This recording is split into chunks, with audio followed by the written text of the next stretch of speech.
Estamos en épocas de pandemia, sin embargo hay un trabajo paralelo que se está realizando, que está relacionado a la transformación digital, que se ha iniciado ya desde hace un tiempo. Y hacia eso íbamos, ¿no? Ver cómo nuestro país, dentro de todos los obstáculos que tiene, pasaba por ese proceso. ¿Qué hacer para que no se desacelere o se detenga? Vamos a conversar con Virginia Nacahuaga. Ella es viceministra de Comunicaciones del Ministerio de Transporte y Comunicaciones. Viceministra, ¿cómo se encuentra? ¿Qué tal? Buenas tardes. Muchas gracias. Primero definamos conceptos, porque cuando decimos transformación digital, algunos dicen, bueno, que cada uno tenga una computadora o que todos nuestros datos estén digitalizados. ¿A qué se refieren? ¿Cuál es el verdadero concepto de transformación digital y hacia dónde vamos como país? Importante tu pregunta, porque la transformación digital implica un cambio de cultura, un cambio de pensamiento digital, pasar casi de un pensamiento analógico a un pensamiento absolutamente digital. ¿Y esto qué involucra? No involucra solamente la conectividad, como pueden ser las redes de telecomunicaciones, en el sentido de las comunicaciones como lo habíamos entendido todo este tiempo, sino involucra todas las aplicaciones, servicios que pueden cruzarse sobre esa conectividad digital y que además involucra un cambio de mentalidad de los propios usuarios, usarse y beneficiarse de esos servicios digitales que la tecnología le pone a su disposición. Entonces es una revolución digital en toda la amplitud de la palabra. Ahora, pero para que esa revolución se concrete, digamos, el papel que juegan las empresas prestadoras del servicio de conectividad es fundamental, ¿no? Y en los últimos años lo que hemos visto más bien es que la relación entre esas empresas y los ciudadanos es una relación tirante, ¿no? Donde la velocidad de Internet no es la más adecuada, ni siquiera para los estándares de la región. Entonces uno se pregunta cómo es posible pensar en el sueño de la penetración digital en el Perú, cuando muchas veces las empresas tienen un rol de verdad decepcionante. Importante y me permite precisar. Ahora las redes de telecomunicaciones, por ejemplo, en esta pandemia han funcionado. Tú y yo y el público nos estamos conectando, escuchando a través de las redes de comunicaciones. Existe una mayor expansión de lo que han habido hace muchos años atrás. Efectivamente, ha habido un crecimiento de las redes de comunicaciones que muchas veces se ha visto afectado por barreras de acceso al mercado, como por ejemplo el rechazo de las poblaciones porque se instalen antenas en el malentendido que las antenas causan enfermedades o que generan cáncer. Y esto se lo comento con toda la amplitud y el conocimiento del caso, porque el Ministerio de Transporte es un excelente rector que supervisa los límites de radiaciones no ionizantes. Y en todos estos años, en todos estos meses, y todos los días que medimos los límites máximos permisibles de las antenas, no hemos encontrado ni una que se encuentre por encima de esos límites. Entonces, vale decir que lo que ahora esta emergencia sanitaria nos lleva a una reflexión es que más que nunca nosotros debemos tomar esta situación ahora como una oportunidad para generar la infraestructura de una vez, por parte de todas las comunicaciones, pero desde un ámbito de colaboración público-privado, en que tanto las empresas privadas como las autoridades públicas tenemos que empujar en un solo sentido, lograr la conectividad digital y conectar a los no conectados. Lo que no podemos permitir es que, bueno, suceder, Dios no lo quiera, una emergencia como la que tenemos ahora, en que exista la brecha digital que tenemos actualmente. Así es. Eso no lo podemos permitir. Aunque los números son muy buenos, en el sentido de que si uno ve los números fríos, el tráfico de Internet con esta emergencia sanitaria ha crecido un 12%. El tráfico de voz ha crecido un 6%, y estamos hablando de millones de minutos. Las aplicaciones han crecido, por ejemplo, las de reuniones, en un 960%, e incluso WhatsApp en un 85%. Es decir, las redes de telecomunicaciones actualmente están siendo estresadas porque hay un uso intensivo del Internet, y esto es algo que es un fenómeno a nivel mundial. ¿De acuerdo?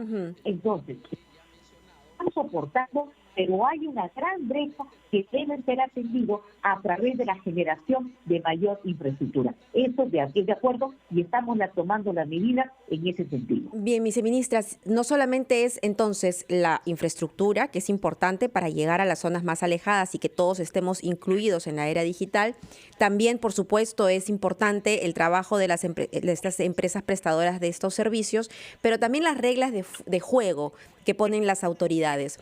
¿Cuándo es que llegaremos a ser un país como Estonia, que es un ejemplo a nivel mundial, ¿no? Donde uno puede no solamente hacer las compras a través de internet en su teléfono, sino inclusive hacer trámites tan importantes como sacar el pasaporte o crear una empresa, que yo pueda sacar mi licencia municipal en un solo aparatito?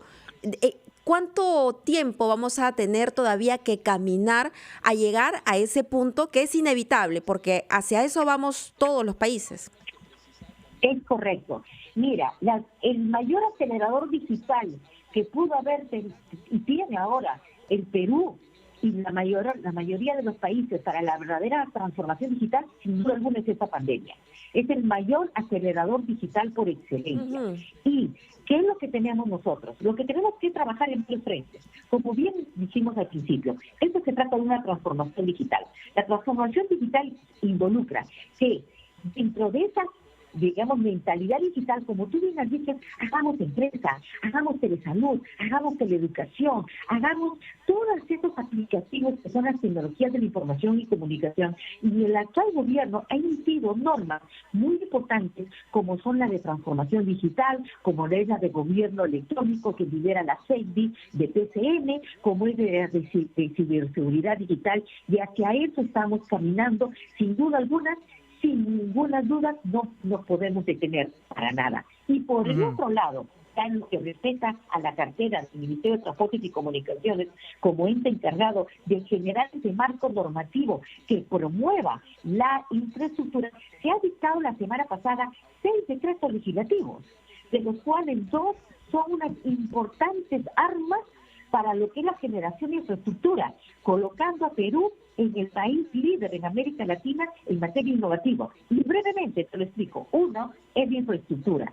De nada sirve que nosotros digamos necesitamos servicios cuando no se genera la infraestructura. ¿Y cómo se genera la infraestructura? Lo vemos, los postes, los cableados, las antenas. Necesitamos que se vaya instalando esas redes.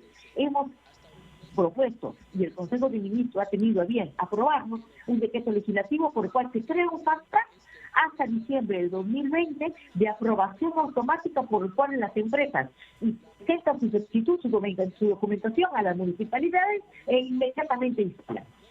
Pues digamos, cumpliendo las normativas ambiental y local, porque debe después ser regularizado en el plazo de 6 meses. De aquí hasta diciembre hay un fast track importantísimo para la generación de infraestructura. Y por el otro lado, ¿qué necesitan las empresas para poder generar y a veces sentimos ese internet que se pone lento, ese ancho de banda? Sin duda alguna, las frecuencias, el espectro, que son los caminos digitales por excelencia.